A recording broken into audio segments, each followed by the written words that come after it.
রেলওয়ের চাকরিতে রোমাঞ্চ আছে, কিন্তু সেই রোমাঞ্চ যখন আতঙ্কে রূপ নেয় তখন সময় থমকে যায়। একজন লোকো পাইলটের জীবন মানেই হাজার হাজার টন লোহার ভার নিয়ে জনমানবহীন প্রান্তরের ওপর দিয়ে ছুটে চলা। বিশেষ করে মালগাড়ির পাইলটদের রাত কাটে গভীর জঙ্গলে বা পরিত্যক্ত স্টেশনের আশেপাশে। আজকের গল্পটি তেমনই এক রাতের, যা একজন অভিজ্ঞ লোকো পাইলটের সারা জীবনের সাহসকে নাড়িয়ে দিয়েছিল।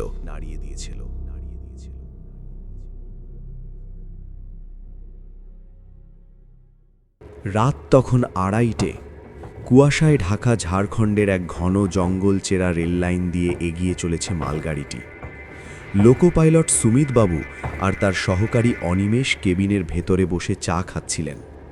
বাইরে হেডলাইটের তীব্র আলো কুয়াশা ভেদ করে খুব বেশি দূর পৌঁছতে পারছে না। হঠাৎ অনিমেষ বলে উঠল, দাদা, সামনে ওটা কি? সুমিতবাবুর চোখের ভুরু কুঁচকে তাকালেন। কয়েকশো মিটার দূরে ট্র্যাকের ঠিক মাঝখানে একটা আবঝা পরনে সাদা শাড়ি পরে যেন একটা ছায়ামূর্তি দাঁড়িয়ে আছে। ট্রেনের গতি তখন ঘন্টায় 40 কিলোমিটার। সুমিতবাবু বারবার হর্ন দিতে থাকলেন।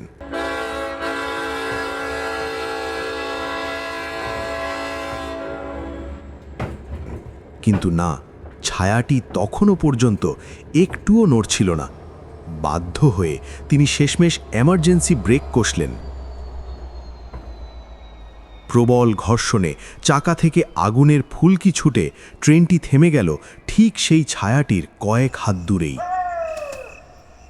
ইঞ্জিনের সার্চলাইটের আলোয় দেখা গেল এক বৃদ্ধা নারী ট্র্যাকে বসে আছেন, পরনে জীর্ণ সাদা শাড়ি। সুমিতবাবু রেগে চিৎকার করে বললেন, ও মাসিমা, সরে যান এখান থেকে। কি করছেন? মরতে চান নাকি? কিন্তু বৃদ্ধা কোনো সাড়া দিলেন না। অনিমেষ আর সুমিতবাবু নিচে নামলেন তাকে সরিয়ে দিতে। কাছে যেতেই তাদের রক্ত হিম হয়ে গেল। বৃদ্ধার কোনো মুখ নেই, চামড়াটা যেন ঝুলে আছে। শুধু দুটো গর্তের মতো জায়গায় আগুনের মতো লাল চোখ জ্বলছে। ভয়ে সুমিতবাবু পিছিয়ে এলেন। তখনই লক্ষ্য করলেন ট্রেনের গার্ড ভ্যান থেকে ওয়াকি টকিতে গার্ড সাহেবের আওয়াজ ভেসে আসছে। স্যার, ইঞ্জিনে উঠুন, তাড়াতাড়ি উঠে পড়ুন, ট্রেনের নিচ দিয়ে অনেকগুলো হাত বেরিয়ে আসছে। সুমিত আর অনিমেষবাবু তারা এক দৌড়ে লাফ দিয়ে ইঞ্জিনে উঠে দরজা লক করতেই কেবিনের কাঁচের জানালায় বাইরে থেকে অসংখ্য নখের আঁচড় কাটার শব্দ শোনা যেতে লাগল।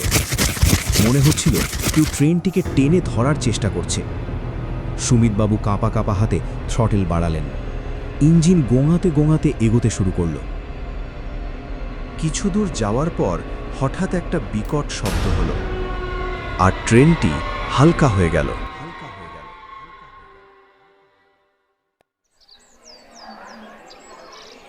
পরদিন সকালে পরবর্তী স্টেশনে পৌঁছে দেখা গেল ট্রেনের পেছনের 5টি বগি গায়েব হয়ে গেছে, অথচ কাপলিং ভাঙার কোনো চিহ্ন নেই, যেন কেউ নিখুঁতভাবে সেগুলোকে খুলে রেখে দিয়েছে।